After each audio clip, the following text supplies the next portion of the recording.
Ce matin, c'est Abraham Agouakounou, il est responsable des taxis jaunes et verts. Monsieur Agouakounou, bonjour. Oui, bonjour Monsieur Tanguy. Bienvenue sur Actu Matin. Merci. Vous êtes là pour qu'on parle un peu de la filière du transport urbain, mais aussi de la réforme du gouvernement au sujet des assurances auto au Bénin. Alors, les taxis jaunes et verts, c'est vrai, c'était une belle présence à Cotonou. Cela décorait bien les artères de Cotonou, mais on ne les voit plus vraiment. C'est devenu très rare. Qu'est-ce qui se passe? Merci beaucoup. Ce qui se passe, c'est tout simplement que depuis 2016, les réformes qui impactent pratiquement tous les secteurs d'activité aujourd'hui n'ont pas encore touché le secteur des transports routiers à la date d'aujourd'hui. Parce que lorsqu'on parle de la mobilité urbaine, en fait, il va falloir qu'on puisse recadrer, d'accord, ceux qui font l'interurbain, afin que la mobilité urbaine puisse exister. Je m'explique. Lorsqu'on rentre dans une grande ville, lorsque vous prenez un véhicule, par exemple, de Parakou, et que vous venez, par exemple, dans la commune d'Abomey-Calavi, le véhicule doit pouvoir vous amener sur la gare routière indiquée. Et cette gare routière, très souvent, se retrouve à l'entrée des villes. Et ainsi, ça permet la mobilité urbaine aux véhicules dans ces villes-là. Aujourd'hui, ce n'est pas le cas. Depuis 2016, ce n'est pas le cas. Mais il y a eu quelques tentatives quand même. On a vu, je dois dire, quelques pressions mises sur les transporteurs. On a dit les chargements hors parking, sanctionnés, poursuivis. Abomey-Calavi a même dû créer un parking, mobiliser les forces de l'ordre pour pouvoir lutter contre ceux qui désobéissent à cette règle-là. J'ai l'impression quand même qu'il y a eu quelques tentatives qui n'ont pas abouti. Pourquoi? Oui, ces tentatives n'ont pas abouti parce que, d'abord, vous savez, Cotonou est la ville métropolitaine. Et aujourd'hui, c'est la capitale économique du Bénin. Si Cotonou, peu importe les réformes que les autres communes vont essayer, et que Cotonou ne mette pas en place ces réformes-là, ça ne marcherait pas. Parce que lorsque toutes les villes, les communes, dans la mobilité, desservent, c'est-à-dire viennent tous desservir à Cotonou. Et il faut repartir dans ces communes différentes. Mais aujourd'hui, Cotonou, jusqu'à aujourd'hui, on n'a pas eu de ces réformes-là. Il n'y a pas de comité de gestion des gares routières. Et ce qui fait que tous les conducteurs professionnels des autres communes viennent dans la ville de Cotonou semer toute la pagaille qu'ils veulent et ils rentrent chez eux pour aller faire la loi dans. Et vous êtes tranquille aussi dans votre coin? Nous ne sommes pas tranquilles, on n'a pas cessé de crier. Vous avez vu, il y a de cela 2 ans, je veux précisément, je profite pour remercier le préfet du littoral, Alain Oronla, qui, avec l'accompagnement de la mairie, a instauré une dynamique pour le transport dans la ville de Cotonou. Cette décision, 48 heures après, a été sabotée, je dis bien été sabotée, par des personnes. Et l'autorité qui est en charge de la décentralisation, au lieu de vérifier les informations, après 2 jours, a reporté cette décision. Et aujourd'hui, l'image que nous constatons, que nous sommes en train de voir, c'est que pour avoir reporté cette décision, la mairie de Cotonou a décidé de croiser les bras et de se laisser faire. Aujourd'hui, tous les abords des rues dans Cotonou sont transformés en point de chargement et en parking. Le désordre règne complètement à Cotonou. Et des individus, quand ils se réveillent aujourd'hui, et qu'ils ont la chance et que leur maison se retrouve en bordure de voie, voilà, on se met à charger les véhicules n'importe comment dans la ville. Donc, il va falloir que et la mairie de Cotonou et la préfecture ne se découragent pas. Il faut qu'on réorganise la ville de Cotonou pour le bonheur du transport sur le plan national. C'est ça. Oui, mais est-ce que ce n'est pas un mauvais diagnostic, malgré que, je dois dire, la situation que vous aviez peinte existe, il y a quand même que d'autres acteurs réussissent quand même la réforme Bénin Taxi. Relativement tient la route. Ben Afrique aussi tient la route. Si les taxis jaunes verts ne tiennent pas, ça doit être de leur faute. Non, ils n'ont pas trouvé la formule. Mon cher journaliste, qui vous a dit que Bénin Taxi tient la route? En tout cas, je les vois dans la circulation. Vous les voyez, ils ont commencé avec une flotte. Allez à Akpakpala constater le nombre de véhicules garés. Nous, on a visité, Bénin Taxi n'a pas été une réussite sur tous les plans. Déjà, du côté... Vous êtes trop catégorique, c'est quand même que ça marche. Déjà, à partir du plan organisationnel jusqu'à la gestion, Bénin Taxi, déjà, En temps normal, c'est un projet qui devait durer 4 ans ou 5 ans maxi. On est déjà dans C'est la phase d'expérimentation. Mais on est déjà à la 6e année, il doit déjà avoir un rendement une reddition de compte. Et que si c'est un projet réussi, nous allons tous le constater. Donc ce projet-là, c'est un échec. Ben Afrique dont vous parlez, Ben Afrique aujourd'hui, c'est catégoriquement converti dans la location. Aujourd'hui, Ben Afrique, lorsque vous voulez faire la location, ou bien il y a les entreprises qui sont à la GDIZ, qui sollicitent Ben Afrique aujourd'hui. Donc la mobilité urbaine aujourd'hui, que ce soit à Cotonou ou dans toutes les villes, c'est un échec. Quelle démarche pour faire renaître justement la mobilité urbaine? J'ai l'impression qu'à part les taxis, motos, Zemidjan, qui aussi ont leurs petits problèmes, tous les autres acteurs souffrent. Les réformes sont là, les propositions là, on les a déposées sur la table du ministre du cadre de vie des transports. Bon, il faut dire qu'en cette début d'année déjà, le ministère des Transports, par le biais de la direction des transports terrestres et aériens, nous a déjà convoqués à 2 reprises, parce que depuis 2 ans, nous avons eu à faire la relecture des tests qui régit le transport, qui date de 1956. Donc, on a essayé de faire une mise à jour. Ces propositions-là sont restées dans les armoires jusqu'à aujourd'hui. Mais récemment, comme je l'ai dit en début d'année, on a déjà été convoqué 2 fois pour pouvoir finaliser le document qui sera envoyé au Conseil des ministres et également à l'Assemblée. Mais là où nous constatons qu'il y a de la lenteur. Il y a de la lenteur parce que, avec le soutien des Belges, nous avons pris des semaines sur des semaines pour faire le travail. Aujourd'hui, faire la relecture, il n'y a pas cette loi ou bien il n'y a pas ce projet qui, avec le temps, on ne peut pas améliorer. Mais dire qu'on va tout améliorer avant de lancer, c'est ça qui fait qu'aujourd'hui, dans la sous-région, le transport béninois, le transport routier, bien sûr, je précise, ne peut plus être comparé. Alors qu'il y a de cela 2 décennies, on était enviés, on était au summum. Les autres pays de la sous-région venaient à notre école, mais malheureusement, nous avons le dos au mur actuellement.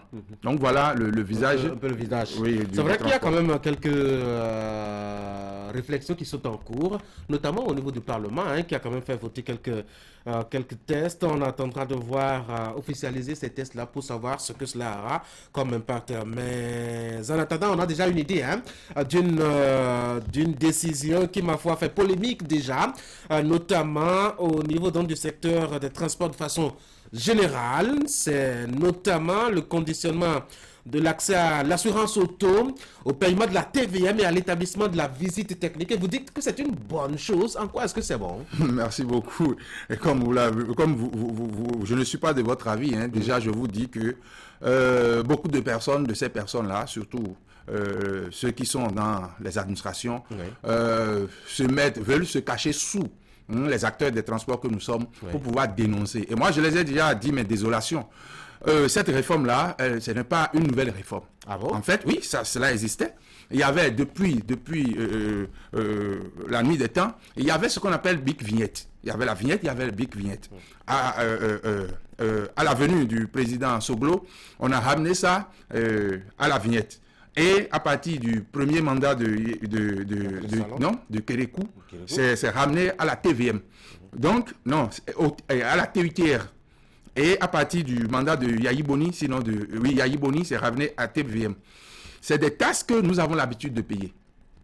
La seule chose qu'on a à rajouter, c'est qu'on a dit désormais, pour faire la visite technique, c'est conditionné à ce que vous ayez votre TVM. La TVM, c'est une taxe que nous payons. C'est un impôt que nous payons. Et nous savons ce que les impôts sont appelés à faire dans ce pays-là. Voyez-vous, si vous prenez la voie juste devant vous, dans la direction du stade de l'Amitié, la voie s'était affaissée là depuis quelques années.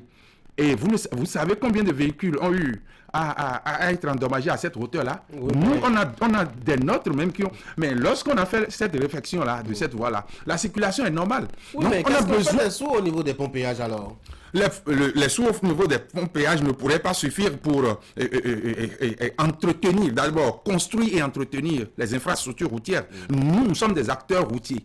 Et lorsque les infrastructures routières sont en bon état, ça nous arrange. Ça nous garantit l'état de nos véhicules, la durée de nos véhicules. Donc, payer les TVM avant de faire l'assurance aujourd'hui, cela ne nous gêne pas. Moi, je suis acteur professionnel. Parlons déjà du taux. Depuis Kérékou, depuis Soglo, depuis Yahi, on n'était pas à ce montant-là. Pourquoi est-ce qu'on a haussé autant le montant? Est-ce que ça n'affaiblit pas? Alors même que, je dois dire, le parc automobile au Bénin, c'est a largement grandi. Nous, à notre niveau, on n'a pas constaté une augmentation. On n'a pas constaté une augmentation parce que ça fait plus de 10 ans, lorsque vous menez le transport avec le transport routier, avec des véhicules de 5 places, de 0 à 7 chevaux, c'est 38 000. Et c'est le même montant que nous payons. Aujourd'hui, c'est en fonction des chevaux des véhicules que la TVM s'applique. Donc, nous, on n'a pas constaté d'augmentation. Ce qui se passe aujourd'hui, c'est que la TVM et la visite technique, nous avons constaté que sur la plateforme, il y a encore des lacunes. Et ça, on doit pouvoir le dire. Et ces lacunes-là, et la NATT et la DGI, les deux, lorsque vous allez vous rapprocher d'elles, finalement, elles sont incompétentes. C'est-à-dire, il y a par exemple, au moment de la constitution de leur base de données, il y a des véhicules qui habituellement payent 38 000 comme TVM, des véhicules 5 places de 7 chevaux, et qu'une fois sur la plateforme aujourd'hui pour payer, on a constaté que ces véhicules-là ont été augmentés jusqu'à 49 500. Vous avez dit que ça n'a pas changé tout à l'heure. Je vous ai fait la question. Non, c'est ça, je dis. Non, ça, c'est une erreur.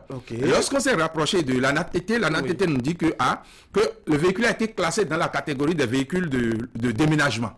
Alors que c'est un véhicule, ils ont eu les informations, la carte grise, le véhicule devait être dans sa catégorie.